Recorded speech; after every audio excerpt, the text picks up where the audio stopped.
And this was not one of those remakes where I watch it, because this has been adapted many times. I'm not watching it thinking, why did she feel the need to readapt this yet again? You can see why she wanted to adapt this, and she does put her own spin on it, and she does make her own changes. Hello, thank you for joining me here at Why the Book Wins, where I compare books with their movie adaptations. Today I'm talking about Little Women by Louisa May Alcott, published in 1869, and I'm comparing it with the 2019 adaptation directed by Greta Gerwig. And the reason I am covering Little Women is because it won a book versus movie poll that I posted. So if you have not yet subscribed, you definitely should. That way you can participate in future polls, and yeah, you can participate and have a say in the book versus movie episodes I do. And as I said, this video is on the 2019 adaptation, but this has been adapted many times, and I will have a follow-up video where I share my thoughts on 3 other versions: the 1933 movie with Katharine Hepburn as Jo, the 1949 version with June Allison as Jo, and then the 1994 version with Winona Ryder. So definitely stay tuned for that one. It will also be a part 2 to this video as well, because in that I will delve into certain topics that maybe I'm not quite addressing as much in this video. So yeah, definitely stay tuned for that one. It will be up very soon, within the next few days. But yeah, as for today's video, it is about the 2019 movie. And this book was published in 2 parts. So the first part was released in 1968, and then the second half came out in 1969. And within the book,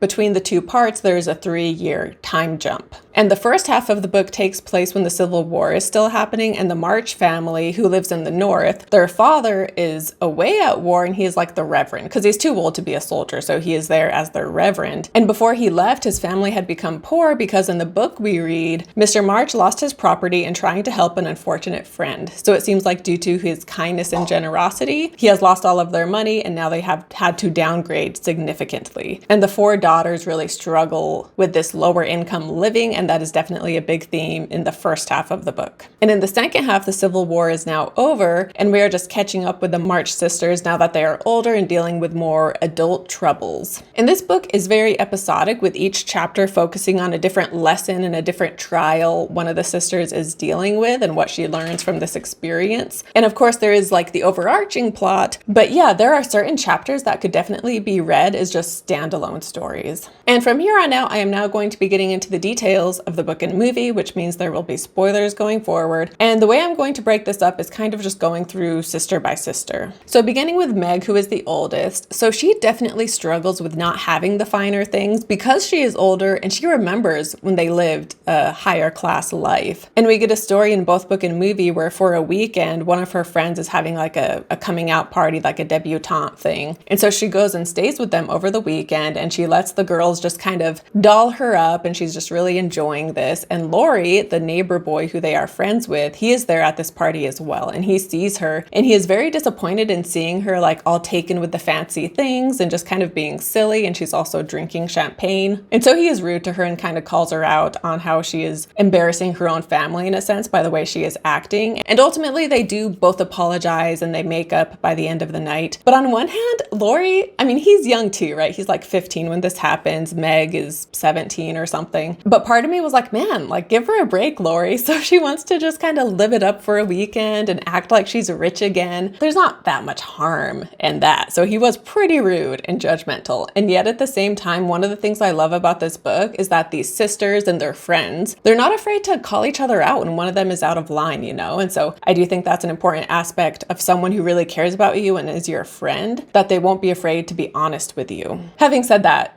yeah, he was pretty rude, and she calls him out on being rude. And so yeah, by the end of the night, they do both apologize to each other. But during this party in the book, Meg overhears people talking, being like, oh, the March family, they're only friendly with Laurie and his grandfather because they're hoping to benefit from the Lawrence money. And this, of course, is not the case. That is not why they are friends with Laurie and his grandfather. But Meg is just very embarrassed to find out that that is what people think. And this detail is not in this movie. But in both, Meg ends up falling in love with Laurie's tutor, John Brooke, and the two were engaged by the end of the first half of the book. And I actually thought the movie made their relationship more believable because in the book, John has a crush on Meg, but we hardly see the two of them actually interact and talk with each other. And so at the halfway point when he confesses his love to her, you're just like, what? Like, you have barely interacted with her. How can you already love her, you know? But I do get this was normal for the time, right? A lot of people proposed and got married even if they hadn't spent that much one-on-one time together. But regardless, I do like that in the movie we do see them interact more. We do see that chemistry between them. And so it was just more believable when he professes his love and they get married. And then in the second half of the book, we hear some of the marital challenges that Meg has. And we see this in the movie as well. For example, both book and movie have the part where she goes to a store with one of her rich friends and she buys a fabric that is way too expensive because John is poor, so they cannot afford it, but she can't resist, so she buys it anyway. And then something that is in the book but not the movie, when they're first married, Meg tells John like, oh, bring over a friend whenever you want. And then of course, the time he takes her up on this, she ends up having a very stressful day and she's very unprepared for a guest, and just the whole thing goes very poorly. And then we also hear in the book how they end up having twins, and once the twins are born, Meg spends all of her time with the babies, and so John starts feeling lonely and neglected, so then he begins to spend more time at his friend's house. And then because John is gone all the time, Meg starts to feel neglected by him. And then when she is talking to her mom, Marmee, about this, she makes her realize that Meg doesn't need to spend all of her time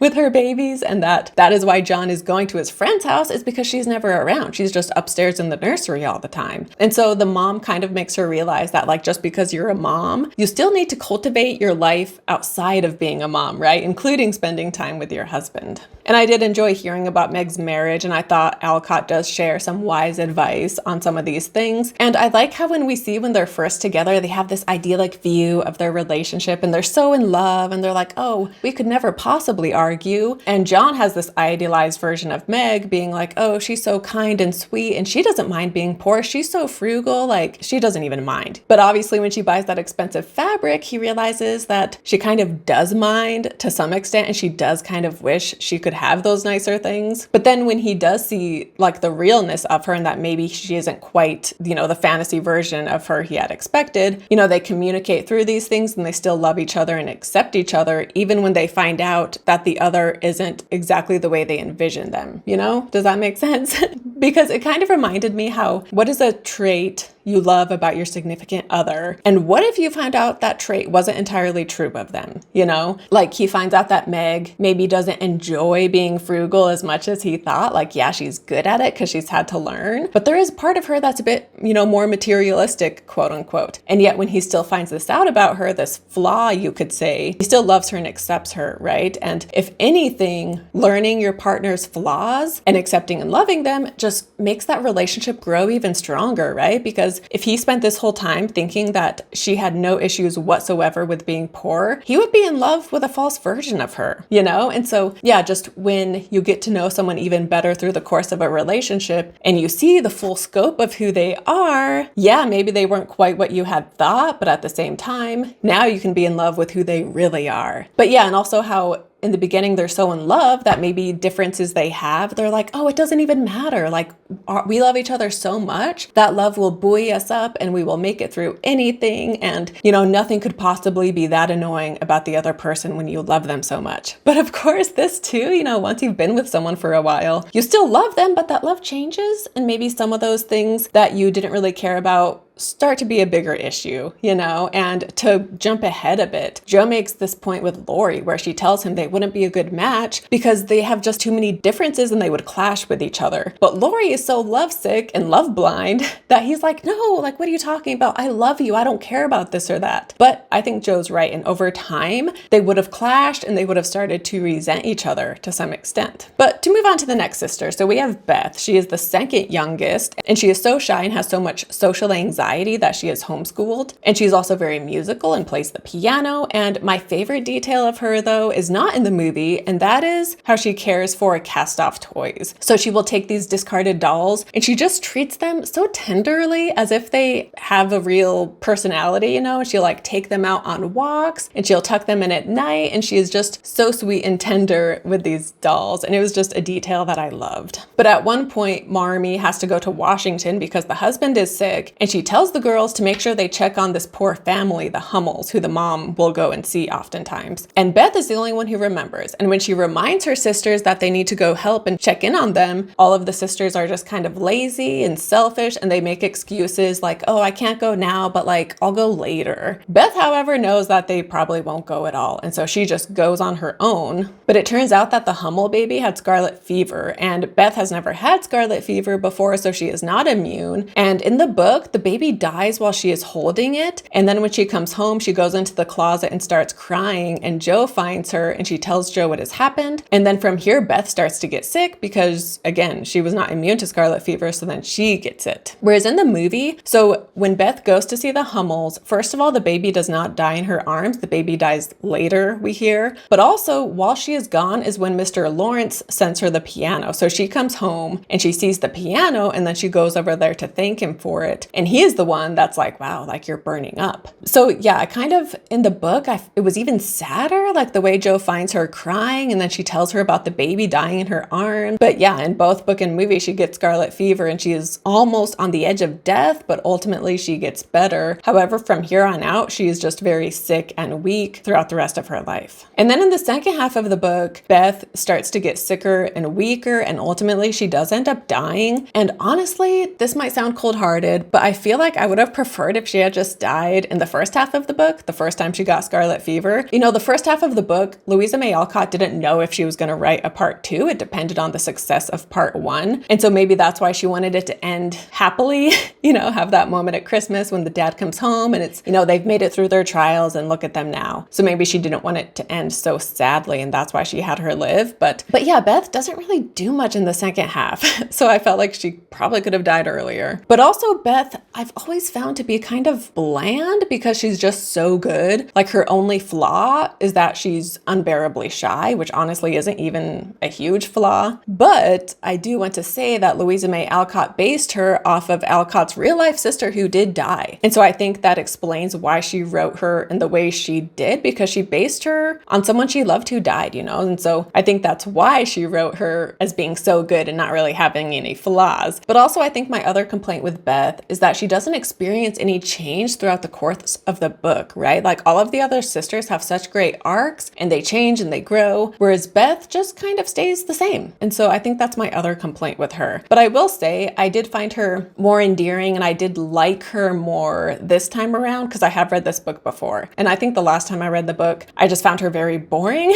But this time around, I didn't find her quite as boring and I did like her and I cared about her. But again, in the second half, she just doesn't really do much. But I did want to share a very bittersweet passage about Beth from the first half of the book, which reads, "There are many Beths in the world, shy and quiet, sitting in corners till needed, and living for others so cheerfully that no one sees the sacrifices to the little cricket on the hearth stops chirping, and the sweet sunshiny presence vanishes, leaving silence and shadow behind." And then next up we have Amy, who is the youngest sister, and Amy might be my personal favorite. I am also the youngest girl in my family, so maybe there's something about that because Amy is also the youngest, but also her arc is just so good. But she starts out being very vain and the most selfish of the whole group. However, when Beth gets sick, Amy is sent to stay with Aunt March because Amy has also never had scarlet fever, so they don't want her getting sick too, so they send her away. And Aunt March is like very strict and not a fun person to be around, and so Laurie will come visit her and cheer her up during this time. But during this time, like the thought of Beth dying, Beth who is such a good, caring person, it makes Amy reflect on her own life and the type of person she is. And so from here on out, she vows to be a better person, essentially, and be less selfish. In the movie, this is the same, where Amy is sent to Aunt March's while Beth is sick. However, in the movie, she doesn't have this turning point where she's like, wow, I want to be a better person. But instead, what happens is Aunt March definitely impresses upon Amy the importance of marrying rich for the sake of the rest of her family. But book Amy stays true to her word, and here on out, as she grows, she becomes very amicable and a very kind person who often takes the high road in difficult situations. And we get multiple stories that show this, but unfortunately, like all of these side stories were cut from the movie. One story involves Amy getting Jo to come with her, and this is in the second half of the book when they are a little older, but Amy gets Jo to come with her to make house calls, which was, you know, a thing people did back then. And Amy is very pleasant and kind and personable, whereas Jo just misbehaves, in Amy's opinion, at all of these houses. And then there's another point where Jo is rude to a man who is rich, but then she is nice to a guy who is poor. And we get a conversation between Amy and Jo, where Amy begins, "You gave him a cool nod, and just now you bowed and smiled in the politest way to Tommy Chamberlain, whose father keeps a grocery store. If you had just reversed the nod and the bow, it would have been right," said Amy reprovingly. "No, it wouldn't," returned Jo. "I neither like, respect, nor admire Tudor despite his prominence. Tommy is poor and bashful and good and very clever. I think well of him, and I like to show that I do." Amy smiled and was mollified at once, saying with a maternal air, "Women should learn to be agreeable, particularly poor ones, for they have no other way of repaying the kindness they receive. If you'd remember that and practice it, you'd be better liked than I am, because there is more of you. I'm a crotchety old thing and always shall be, but I'm willing to own that you're right. Only it's easier for me to risk my life for a person than to be pleasant to him when I don't feel like it. It's a great misfortune to have such strong likes and dislikes, isn't it?"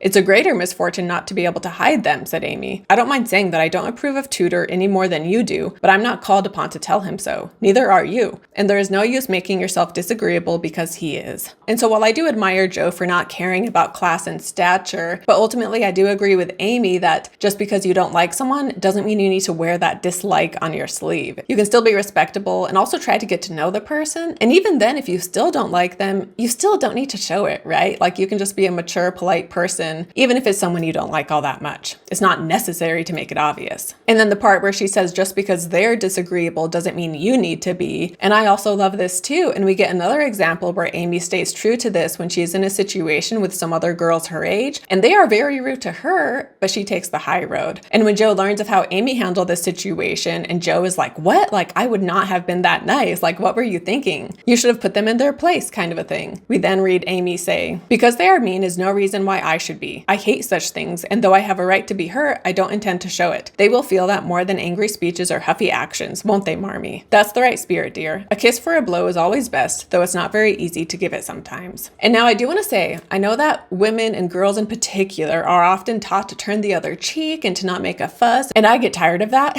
And there is a time and a place for sure when you need to put your foot down and call someone out, right? And yet at the same time, I do also agree that you shouldn't let another person determine who you are, right? Just because someone else is rude doesn't mean that therefore you are now going to be rude, right? Because you're giving that person control over the kind of person you are, you know? So like I choose who I want to be and how I want to respond, and I'll stick to that regardless of what the other people do, right? Because again, when you determine how you act based on how other people are acting, you're giving them control over who you are, and why would you want to do that, you know? So just stay true to who you are and behave the way you want to, regardless of other people. Just because they're rude doesn't mean you need to stoop down to their level. But yet another scene that is not in the movie is, again, when Amy and Jo are making house calls, they stop and see Aunt March, and Jo is just being very rude and disagreeable, and she's saying how she hates when people do her favors and how she doesn't want to waste time learning French and it's stupid, whereas Amy is very likable and agreeable. And so because of this, that is why Aunt March suggests Amy be the one to go to Europe, because initially they were going to take Jo, but then the way she responds in this situation, they're like, okay, well, we don't want to take her then. Whereas in the movie, we do not get this. And so when Aunt March says she is going to take Amy to Europe, it just seems like she's choosing Amy simply because she prefers Amy. And so it seems so unfair, right? Whereas in the book, we know that Jo kind of shot herself in the foot and she sort of did this to herself. And also, small change, in the book, it is not Aunt March that goes to Europe, it's another lady. But Aunt March, no, she is the one that suggests the lady take Amy instead of Jo based on that interaction. But then while Amy is in Europe, she is courted by Fred Vaughn, and he is very wealthy. And she writes home saying that she will marry him if he proposes because he is very rich. And even though she doesn't love him, she likes him well enough. And so it seems like a good match in her eyes. And then more happens with Amy. But before we finish up with her, I actually want to move on to Laurie and Jo. So again, Laurie is the boy who lives next door to them, and he is very wealthy. He lives with his grandfather. And Jo, she is the second oldest, and she is also the author insert. She is a writer and a tomboy and wishes she had been born a man. And she is the first to befriend Laurie. And their first scene together in book and movie is just so sweet and fun. They meet at a dance, and they meet in a back room where they are both hiding out, and they just instantly connect. And it's such a great scene in both book and movie. And then later on in the book, Jo hears that Laurie is sick, so then she goes over to his house to kind of cheer him up. And after this, Mr. Lawrence realizes how much Laurie benefits from being around the March sisters. Whereas in the movie, so they meet at the dance, and then when Jo later comes over to his house, it is with her whole family because Amy had got in trouble at school, and she goes to Laurie's house, and so she is there and the whole family comes to pick her up. And then from here on out, they are friends with Laurie. But I didn't understand why Amy goes to Laurie's house. That was not the case in the book. When she gets in trouble, she just goes home. I am assuming the movie just included it to have more scenes between Amy and Laurie, but yeah, that was not the case in the book. So Laurie and Jo become best friends. However, over time,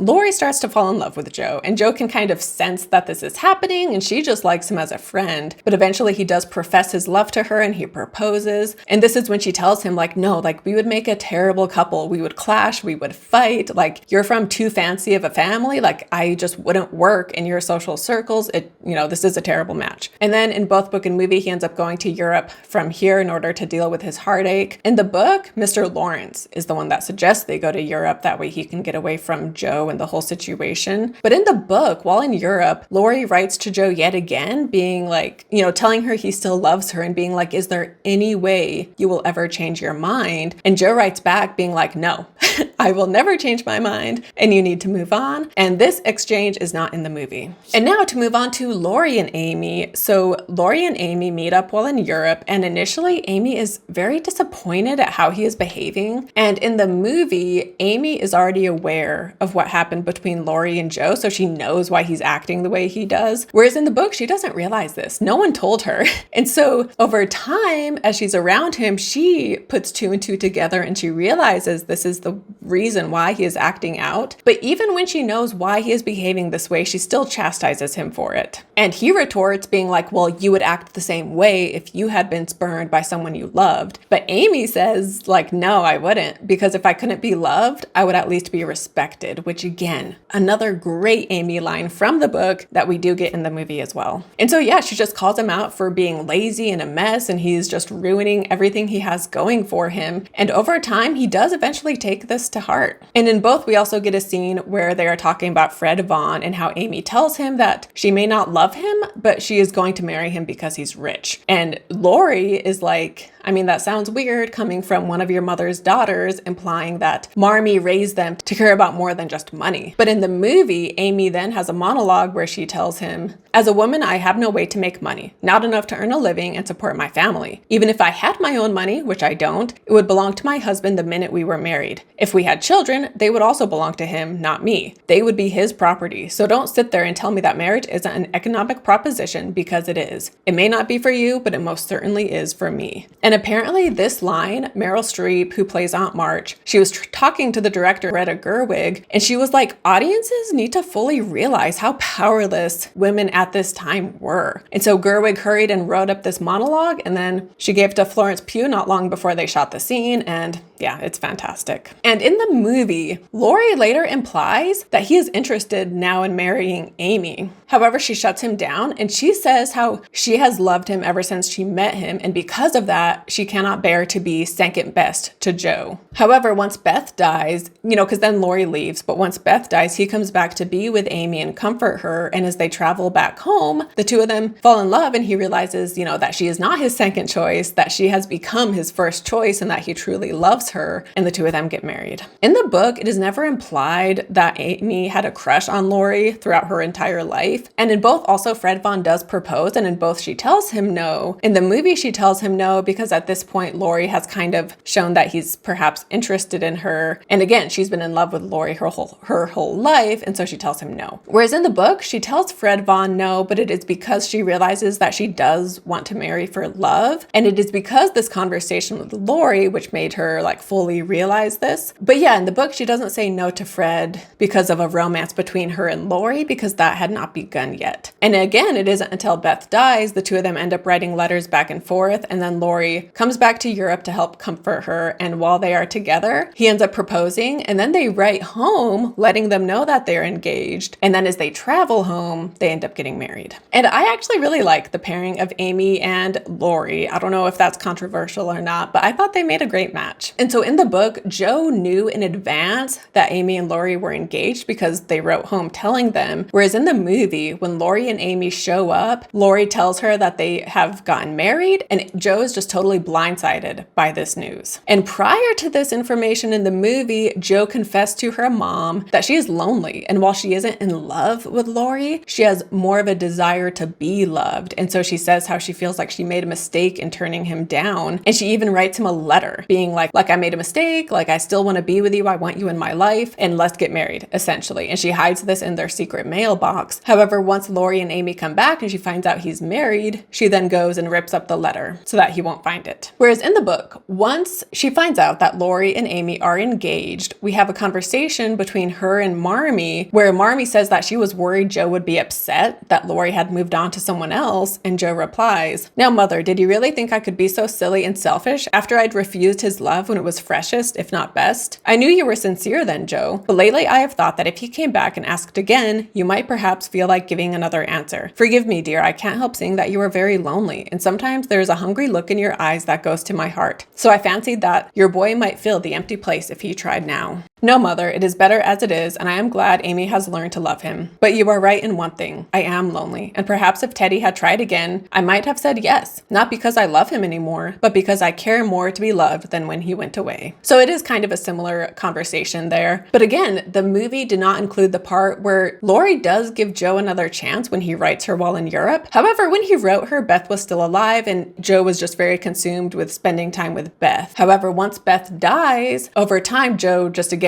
feels that loneliness. And so in both book and movie, she does start to be like, man, I think I would say yes if he asked me. But it was more dramatic in the movie because again, the information came as a total surprise. And also she had that letter, which she then goes and like rips up and throws in the river in the movie. But to talk about the character of Jo a bit more. So as I said, she is a writer. And at one point she goes to New York to be a governess. And while in New York, she submits a story to be published in this magazine. And the editor, he like cuts out any morals within the story. And he tells her to not write morals. People don't want to read that. But if she keeps it spicy and interesting, to keep bringing him stories. And so she ends up writing these sensationalized stories, each one more lurid than the next. But she has them published without her name because she isn't proud of what she is writing. And in the boarding house where she lives, there is a guy named Frederick Bhaer, and the two of them bond and she respects him. And one day he sees a newspaper and he sees one of these lurid stories and he says something negative about it. And so she hurries and grabs the paper to see whether or not it was one of hers. And she sees it's not hers, so she's like, oh, good. But Bhaer, he sees the way she responds to this and he knows she's a writer. And so in his mind, he realizes like, oh, like these are the type of stories she writes. And so then without directly criticizing her, he insults those kind of stories and why he doesn't like them as his way to let her know. And Jo, like I said, she doesn't put her name on this. She doesn't tell people she writes these because she knows they're not very good. And so just hearing Bhaer talk about it makes her fully realize like, man, like I should stop writing this. And she does go back and forth mentally because she needs the money, right? And so then Jo is thinking, I can't help but wish sometimes that father and mother hadn't been so particular about such things. And then, Louisa May Alcott as the author writes in, Jo, instead of wishing that, thank God that father and mother were particular, and pity from your heart those who have no such guardians to hedge them round with principles which may seem like prison walls to impatient youth, but which will prove sure foundations to build character upon in womanhood. Whereas in the movie, Bhaer asks to read what Jo is writing, so she voluntarily shows him the stories she writes, and again, he's like, wow, like these aren't very good. Like you're capable of so much more. Like you don't need to write trashy stuff like this. And she is very offended that he calls her out. And so she storms off and then they are not able to make amends because then she has to go home because Beth is dying. And in the movie, after this interaction with Bhaer, she just stops writing entirely. And it's not until she is with Beth where Beth asks her to write something for her. And that is what gets Jo writing again at some point. Whereas in the book, it was actually Marmee who told her to just write something for herself and not think about the money. And in both book and movie, what she ends up writing is a story about her and her sisters, which becomes Little Women. And then to talk about Jo and Bhaer. So later in the book, Bhaer visits Jo where she lives and he spends time with her family. And as the weeks pass, they all grow very close. But then eventually he needs to go out west because he has taken a job. And Jo goes to town to see him. And while she is with him, she confesses her love. And he says that he loves her too. However, he has taken this job in California. So he's like, I still gotta go, but I'll come back and then we can get married. And Jo Jo is totally fine with that because she also has things going on in her life. So for like a year, they just are living on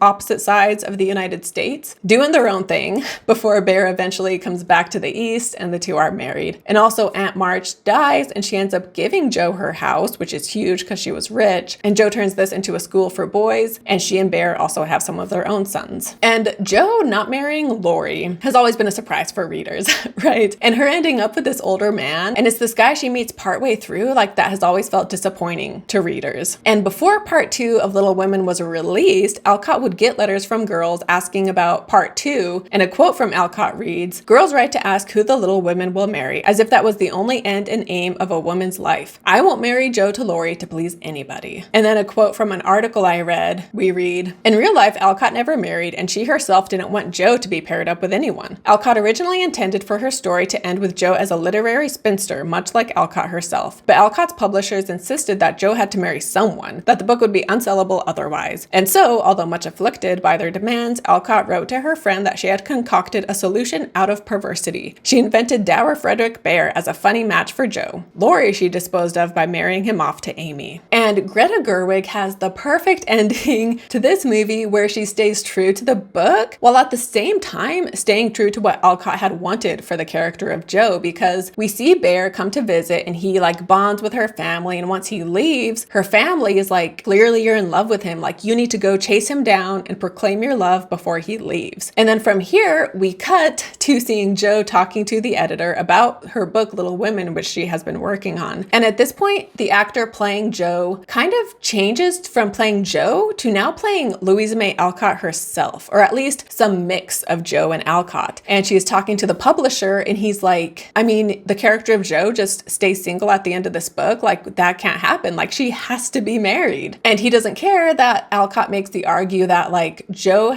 throughout this entire book has been saying that she never wants to marry. So it would make no sense to have her get married in the end. But the publisher is like, it doesn't matter. She has to get married. That's non-negotiable. And so then Alcott comes up with this cheesy ending where she runs to meet Bhaer in the city and proclaim their love. And so then the publisher is happy with that. And then they talk about copyright and he offers to buy the copyright, but she tells him no, she wants to own her own story. And so this ending shows how Alcott married off Jo in order to appease the publisher, but she was still able to rebel in her own way by having it not be with who people expected or wanted. And in the movie, the ending with Bhaer is just so cheesy, but it's intentionally cheesy, right? Because that's the whole point. Like that's not what she had wanted to write. And so she just throws in this cheesy ending. Whereas in the book, I will say, even though it would have been better had she been able to keep Jo single, she did make the relationship between Jo and Bhaer somewhat believable. And she did, you know, it's not like she just phoned in the ending, right? Like she did take time to cultivate this relationship. And so again, it's not like Alcott was lazy in her writing and did it just because she had to. Like she did still take care into writing what happens with Jo. But to share just some final thoughts, some final things I wanted to mention. So early on in the book, when Jo and Meg are getting ready for a party, we read, "And Jo's 19 hairpins all seemed stuck straight into her head, which was not exactly comfortable. But dear me, let us be elegant or die." And I thought this was hilarious because some things never change, right? This book is from the 1800s, and yet even today, girls and women will choose pain and beauty over comfort. And I know that's not the case with all girls, and I know some people also outgrow this, right? And as you get older, you do value comfort more. But I know I personally could relate to that because there have definitely been occasions where I chose looking stylish and being in pain over being comfortable. But anyway, I also didn't spend much time talking about Mr. March because he does survive, by the way. In the middle of the book, he does return and we get like a happily ever after to the first half of the book. And he is in the second half, but he doesn't really do much. And in the movie, he is like barely there at all. And so yeah, he is just a background character who I didn't really talk about because there's not too much to say about him. And I also didn't talk much about Mr. Lawrence and Beth and their relationship, but I think this is something I will touch on a bit more in my following video, which I have coming out soon. But it was a very sweet relationship. And then also I wanted to mention the club the girls have in the first half of the book where they pretend to be different men from Charles Dickens books. And this in the book was just so sweet and funny, the part where she has Laurie become part of the group. And the movie just nailed that scene. Like it was, again, just like so funny and sweet and cute. And I loved it so much. And then I was going to talk about Louisa May Alcott because she was an amazing woman, but that too, I'm actually going to save again for my follow-up video. So if you want to hear more about her as a person, stay tuned for that next video. But when it comes to book versus movie, so I think this movie looks great. I love the cast. I love what Gerwig did with the script. Just in general, I think it's great, but also that ending, it's just perfect. And this was not one of those remakes where I watch it, because this has been adapted many times. I'm not watching it thinking, why did she feel the need to readapt this yet again?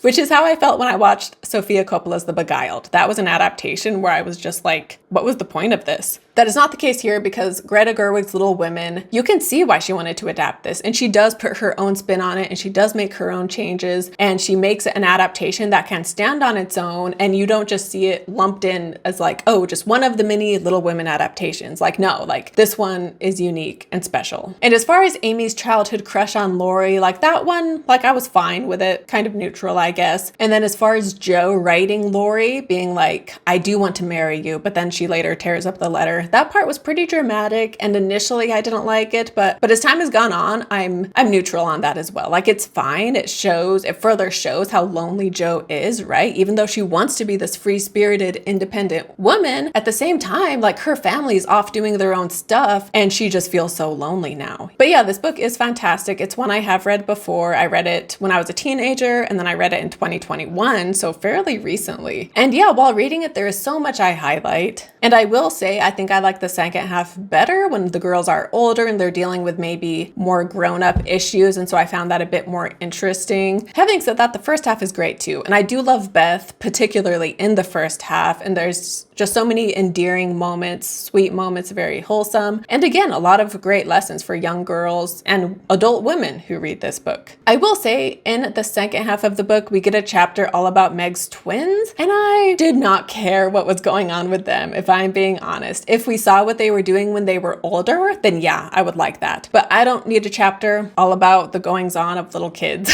right? Like, I did not care. And then same with Beth, especially in the second half. It's just kind of like, we get it, she's sick and dying, let's wrap this up. And so again, I know that sounds so heartless, but if I were to read this again, which I wouldn't read it anytime soon, like I said, this was my second time reading it in just a few years. But if I ever do read it again, there are definitely chapters that I would just skip. Whereas the movie, there's nothing I would want to skip. It has great pacing. The actors have great chemistry. I loved the friendship between Laurie and Jo in the book. You really feel that. And then the movie does a great job portraying that between Saoirse Ronan, I think, is that how you say her name, and Timothee Chalamet. They were fantastic. I loved their chemistry and their bond, but I also thought he had great chemistry with Amy as well, so it worked on both fronts. And yeah, I just loved every minute of this movie. Like, there are certain things that I could nitpick if I wanted to, but ultimately it's fantastic, and it's a beautiful adaptation, and this might be controversial, but I'm going to say the movie wins, and I prefer that over the book. But having said that, if you do like the movie, I highly recommend the book, because there are even more stories we get there, and there's just so much that, like me, I am sure you will want to highlight, because we just get so many amazing passages. And yeah, Louisa May Alcott is a fantastic writer, and there's a reason why this book has stood the test of time, right? Like, this is from 1868, and we're still talking about it. We're still getting adaptations of it. And so it's still relevant today, and it's still important today. And yeah, it's a classic that people still read for a reason. And yet, having said that, I do prefer the movie. I just think it's a perfect adaptation, and I love it. So let me know your thoughts down below in the comments, what you think of the book, what you think of the movie. And thank you for those who voted for this on that poll that I posted. I will be having another book versus movie poll coming up pretty soon, so definitely subscribe so you can see when that goes up. And if you want more Timothee Chalamet content, I have been doing a lot of stuff with him lately, and he's such an amazing actor. I already knew I liked him, but watching so many of his movies within the last couple months just make me realize even more how great he is. So I will link to Call Me By Your Name, which I recently did, as well as Dune, because why not? Dune is amazing, and I'm sure he'll get an Oscar nomination for Dune Part 2 because he was fantastic. So anyway, thank you so much for watching. Don't forget to like and subscribe, and I will see you next time. Bye.